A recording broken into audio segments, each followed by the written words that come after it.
कहीं ना कहीं जो पॉलिटिकल लीडर है खुद के स्वार्थ के लिए अपना पक्षांतर करते, आगे चल के अभी मैं फर्स्ट वोट जब दूंगी मेरा, तो मेरा विश्वास कहाँ से भरोसा रखेगा? आगे चल के वही लीडर अपने स्वार्थ के लिए पक्षांतर कर लेता है। लेकिन कहीं ना कहीं जो सोसाइटी के सभी नागरिक है वो जिम्मेदार इसी के लिए कि आप किसी भी लीडर का जात धर्म देखकर आप वोट मत कीजिए। यही आह्वान मैं सभी जनता से करूंगी और कहना चाहूंगी कि पैसे और सत्ता का यह लोकतंत्र चलता ही रहेगा, लेकिन आपकी एक ओर से लोकतंत्र हमारा आबाद रहेगा। वो जो जैसे जो बीच में दल बदल हुआ, एक दूसरे की पार्टी वार्टी सब बदली, तो आप लोगों ने क्या सोचा उस पे? जो यूथ था यहाँ का वो क्या सोच रहा था कि कभी ये नेता उस पार्टी में चला जा रहा है, कभी अजीत पवार इधर है, कभी अजीत पवार उधर है, फिर कभी शिंदे इधर है, शिंदे के साथ विधायक उधर है, इस तरीके जो अदला बदली हुई, इस पे आप लोगों ने क्या सोचा?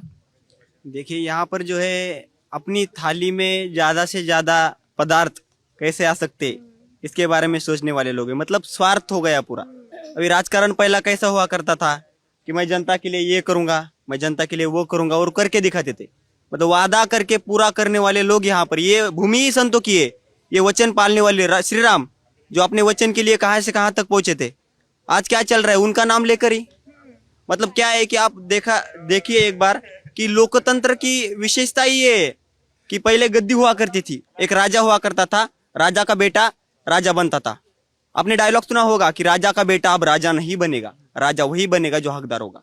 उसी के लिए लोकतंत्र बनाए। अभी किसी एक को आप कुर्सी दोगे तो वो उसको तो लगेगा ही ना कि मैं ही बैठा करूं यहाँ पर, बराबर उसके ही बेटे को आप टिकट मिल रहा है। आप ये सोचो कि एक ही घर में सब कुछ जा रहा है, एक ही व्यक्ति की संपत्ति बढ़ रही है। अभी हम एजुकेटेड पीपल है तो हमने ये सोचना चाहिए, जब फॉर्म फिल किया जाता है तो इलेक्शन कमीशन की वेबसाइट पे दिखाया जाता है कि उनकी संपत्ति कितनी बड़ी है पिछली संपत्ति से। हम ये देखते हैं क्या? नहीं देखते। क्यों बड़ी है? उनको पगार तो हरामदार को मिलता है उतना ही मिलता है ना, एमएलए को मिलता है, तो संपत्ति कैसे बढ़ रही है? भ्रष्टाचार हो रहा है ना। टेंडर उनके ही नातेवाईक, उनके ही नजदीकी लोगों को क्यों मिल रहे? ये लोकतंत्र है? अभी इससे जीवित रहेगा लोकतंत्र? तो इसका भी विचार अभी होना चाहिए। अभी देखा जाए तो किसानों का बहुत बड़ा मुद्दा है। किसानों के ऊपर राजनीति पहले से चलती आ रही है। 75 साल हो गए, हमने धूमधाम से मनाए अभी। पर एक चीज देखनी चाहिए कि किसानों का मुद्दा अभी वही है, एमएसपी, पानी, फसल, खत, बियाने, इस पे ही चल रही है राजनीति।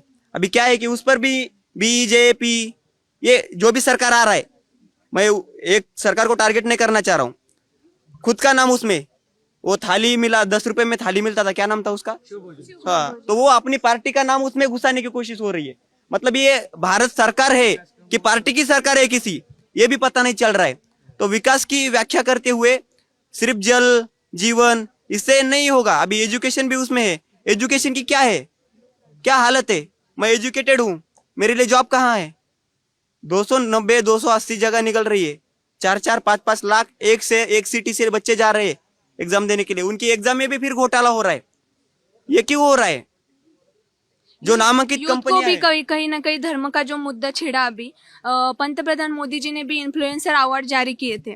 तो आप कहीं ना कहीं इन्फ्लुएंसर को भी ऐसे आइडिया दे रहे हैं कि आप यूथ को अट्रैक्ट कीजिए धर्म के प्रति, जात के प्रति। तो कहीं ना कहीं मुझे लगता है कि जो बीजेपी पार्टी है धर्म का मुद्दा लेके वोटिंग बैंक करती है। क्या नाम है आपका? कोमल वखरे। क्या लगता है कोमल, ऐसा क्यों लगता है आपको बीजेपी ऐसा करती है? आपने देखा होगा कि योगी आदित्यनाथ जी का भी अभी कमेंट आया था कि कटेंगे और बटेंगे। कहीं ना कहीं आप धर्म के मुद्दे को लेके, हिंदू के मुद्दे के प्रति आप जारी कर रहे हैं जनता को कि हम यहाँ से वोट मांग रहे हैं। हिंदू और मुस्लिम का जो धर्मांतर कर रहे हैं वो कहीं ना कहीं इन्हीं लीडर से जारी हो रहा है। जो इन्फ्लुएंसर वाला आपने बताया, क्या इन्फ्लुएंसर अवार्ड जो पंतप्रधान नरेंद्र मोदी ने जारी किया था कि इस साल में कौन से इन्फ्लुएंसर जिनसे मैसेज मिला यूथ को। लेकिन कहीं ना कहीं ये जो आइडिया थी, इन माय पर्सपेक्टिव, आपको यूथ को भी अट्रैक्ट करना है आपकी पॉलिटिक्स के लिए, धर्मांतर के लिए। जो अभी जो स्टूडेंट है, स्टूडेंट के क्या सोचते हो इस पे जो ये बोल रही हैं? सर मैं इसको पूरी तरह से अपोज तो नहीं पर थोड़ा अपोज करना चाहूंगी, क्योंकि जैसे इन्होंने कहा कि इन्फ्लुएंसर्स से यूथ मोटिवेट हो रहा है। हाँ, यूथ मोटिवेट हो रहा है, लेकिन अगर आपने डिटेल में वो अवार्ड सेरेमनी को देखा होगा तो ऐसे 2 या 3 ही इन्फ्लुएंसर्स थे जो रिलीजन के बेसिस पे अपना चैनल जो है वो चलाते हैं।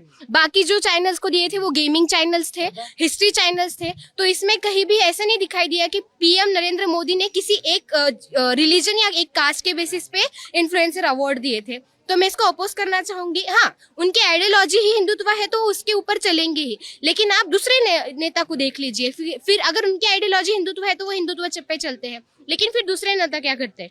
सेक्युलरिज्म बोलते हैं खुद को, सेक्युलरिज्म पालते हैं क्या? वो नहीं पालते हैं। अगर कुछ है तो उस मंदिर में चले जाएंगे, आज कुछ है तो मस्जिद में चले जाएंगे। एक तरफ भाषण करते हैं तो हिंदुत्व को भड़काते हैं, एक तरफ भाषण करते हैं तो मुस्लिमों को भड़काते हैं। तो ऐसा अगर एक पार्टी अपनी आइडियोलॉजी फॉलो कर रही तो वो ठीक ही है ना, अगर वो फॉलो कर रही तो अच्छी बात है, मुझे ऐसा लगता है।